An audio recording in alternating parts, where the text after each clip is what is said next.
আসসালামু আলাইকুম। সম্মানিত জনগণের উদ্দেশ্যে এই ভিডিওটা। আচ্ছা, ফেসবুক, ইউটিউব, টিকটক যাতেই ঢুকি দেখি দেশে খুন, খারাপি, ধর্ষণ এইগুলা আগে থেকে অনেক বাড়ছে। আমি একজন বিএনপির কর্মী, সেই হিসেবে এই কথাগুলা বলতে চাই যে আগের মতো তো দেশ নাই। এত খুন, এত ধর্ষণ কোথা থেকে আসছে, কারা করে? হ্যাঁ, বিএনপি দল থেকে প্রতি জেলায়, প্রতি ইউনিয়নে, প্রতি ওয়ার্ডে 5 জন কইরা সদস্য থাকবে, যারা দেখবে যে তাদের ওয়ার্ডে এগুলা কারা করতেছে, সঠিক বিচার করবে।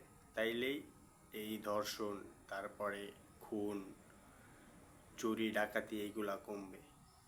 মানুষ আমাদের দলের প্রতি আস্থা রাখতে, দলের প্রতি ভালোবাসা হারাইতেছে। মানুষের মন থেকে আস্তে আস্তে আমাদের দল উঠা যাইতেছে। কেন? আমরা তো দলে আসছিলাম যাতে সারা জীবন থাকুন। আওয়ামী লীগ সরকার যতটুকু করছে তার চাইতে দ্বিগুণ করার চেষ্টা করুন। এই উপলক্ষে জাস্ট আর 1 মাস দেখুন, যদি বিএনপি দলে এগুলা ঠিক না করতে পারে, আমি একটা বিএনপির কর্মী হিসেবে বলতেছি যে এই দল থেকে আমি বের হয়ে যাব। যদি কোনো ভালো দল দেখি যে ভালো কাজ করছে বা তারা এগুলা সংশোধন করতে পারে, ধর্ষণ, খুন, ডাকাতি, চুরি, চাঁদাবাজি, সেই দলে যোগ দিন। আমি একজন বাংলাদেশের নাগরিক, আমি চাই যে বাংলাদেশ সুস্থভাবে থাকুক, সব নাগরিক নিরিবিলি ঘুমাক। আচ্ছা, আমাদের বর্ডারে যারা ঘাটে আছে তারা তো সবসময় ডিউটি করে যাতে আমরা শান্তি মতো ঘুমাই।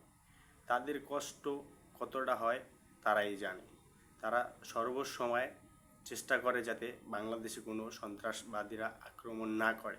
আমাদের নিজের দেশেই তো সন্ত্রাস ভরা, নিজের দেশেই তো ধর্ষণ ভরা, নিজের দেশেই তো দুর্নীতি ভরা। তাইলে তাদের এত কষ্ট কইরা বর্ডারে থাইকা দেশ রক্ষা কইরা তো লাভ নাই।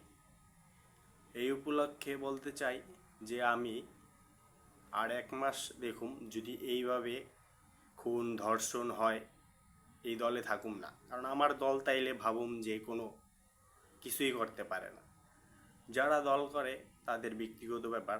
সো আমি অন্য কোনো দলে যোগ দিই, যেই দল দেখুম যে বাংলাদেশের জন্য কিছু করতে পারছে, বাংলাদেশের নাগরিককে তার সমান অধিকার দিছে, ধর্ষণ কমছে, খুন খারাপি কমছে। এইটাই আমার কথা। আমি এক ডিপার্টমেন্টে চাকরি করি, যে বাংলাদেশে ভিতরে বিএনপির কোন নেতারা চাঁদাবাজি করে এইগুলা দেখার দায়িত্বে ছিলাম। তো অনেক জেলায় ঘুরছি, দেখছি।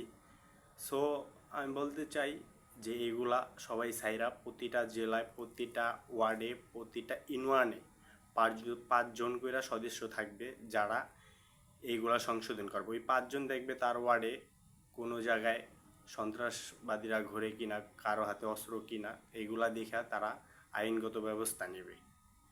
তো পুলিশ কি করবে যদি আমরাই তাদেরকে আসল ডিসিশন না দিই? পুলিশের কিছু করার নেই। আমরা যদি পুলিশকে বলি অমুক সন্ত্রাসবাদী, অমুক এটা করতেছে, তাইলে তারা ধরতে চেষ্টা করবে, তাদের সাহায্য করলে তারা পারবে, তাছাড়া পারবে না। চাই না যে আমার দেশের খারাপ, আমি চাই যে আমাদের দেশ ভালোভাবে চলুক। দেশের মঙ্গল সবাই চায়। যে মায়ের সন্তান হত্যা করা হইতেছে সেই মা বোঝে যে সন্তান হারা কত। ফেসবুক, ইউটিউব, টিকটকে ঢুকলেই দেখি কারো জবাই দিয়ে ফেলেছে, তা কারো কোপায় হত্যা করছে। শুধু হত্যা, ধর্ষণ এইগুলার কথাই শুনি। সবাই ভালো থাকবেন।